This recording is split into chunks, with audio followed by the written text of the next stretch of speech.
how to turn on auto dubbing on YouTube. Hey everyone, welcome back to the channel. In today's video, I'll show you how to turn on auto dubbing on YouTube. So now without further ado, let's get started. So here first thing first, open the YouTube app on your phone and make sure that you're logged in to your account.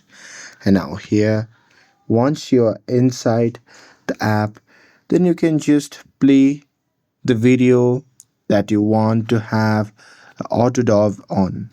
And now here, once you are inside the video, what you can do is you can just tap on the gear icon shown in the top right corner of that particular video. And now here from the pop-up menu, just tap on audio track. And now here in this section, you'll see all the available languages, including auto-dubbed options like Spanish, French, and other languages too.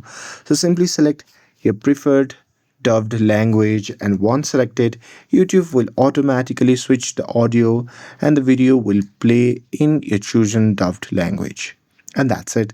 With this, if you found this video helpful, then don't forget to like, share, and subscribe to get updated for more videos.